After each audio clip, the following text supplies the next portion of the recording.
വയനാട്ടിൽ പീഡനത്തിന് ഇരയായ 16 വയസ്സുകാരി ആത്മഹത്യ ചെയ്തു. തിങ്കളാഴ്ചയാണ് +1 വിദ്യാർത്ഥിനി ആത്മഹത്യ ചെയ്തത്. വിദ്യാർത്ഥിനിയെ പീഡിപ്പിച്ച കേസിൽ 2 പേരെ പോലീസ് അറസ്റ്റ് ചെയ്തിരുന്നു.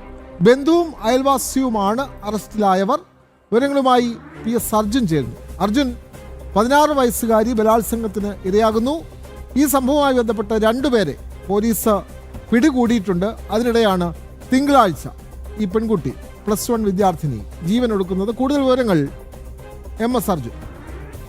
പിന്നെ അത് 2024-25 കാലഘട്ടങ്ങളിലാണ് ഈ കുട്ടി ഇത്തരത്തിൽ ലൈംഗിക അതിക്രമണത്തിന് ഇരയായത് എന്നുള്ളതാണ് നമുക്ക് മനസ്സിലാക്കാൻ സാധിക്കുന്നത്. സ്പെഷ്യൽ ബ്രാഞ്ചുമായി സംസാരിച്ചപ്പോൾ അത്തരത്തിലാണ് നമ്മളോട് പറഞ്ഞത്. അതിനുശേഷം ഈ പ്രതികളെ കഴിഞ്ഞ ഫെബ്രുവരിയിൽ ഇത്തരത്തിൽ അറസ്റ്റ് ചെയ്യുകയും റിമാൻഡ് ചെയ്യുകയും ചെയ്തിട്ടുണ്ട്. ഇവർ ഇപ്പോഴും ജയിലിലാണ്, റിമാൻഡിലാണ് ഉള്ളത്. അതിനുശേഷമാണ് ഈ കുട്ടി ഈ കഴിഞ്ഞ തിങ്കളാഴ്ച ആത്മഹത്യ എന്ന ഒരു സാഹചര്യത്തിലേക്ക് നീങ്ങിയത്.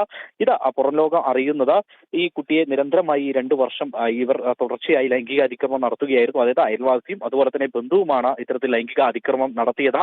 അതിനുശേഷം കുട്ടിക്ക് അസ്വസ്ഥത വരികയും തുടർന്ന് ആശുപത്രി ഡോക്ടറെ അടുത്ത് പോവുകയും അവിടെ കൗൺസിലറുമായി സംസാരിക്കുകയും ചെയ്തു. കൃത്യമായി തന്നെ ഈ അന്വേഷണം നടക്കുന്നുണ്ട്. മേപ്പാടി ഡിവൈഎസ്പിയുടെ നേതൃത്വത്തിലാണ് ഇത്തരത്തിൽ അന്വേഷണം നടക്കുന്നത് എന്നുള്ളതാണ് നമുക്ക് മനസ്സിലാക്കാൻ സാധിക്കുന്നത്. അത്തരത്തിൽ തന്നെയാണ് ഇവർ പറയുന്നതും.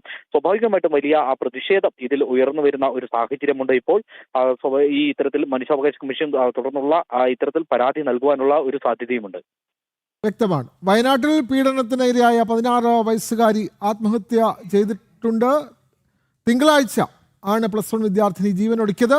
വിദ്യാർത്ഥിനിയെ പീഡിപ്പിച്ച കേസിൽ 2 പേരെ പോലീസ് അറസ്റ്റ് ചെയ്തിരുന്നു. ബന്ധുവും അയൽവാസിയുമാണ് പിടിയിലായവർ. വിവരങ്ങൾ നൽകുകയായിരുന്നു PS അർജുൻ.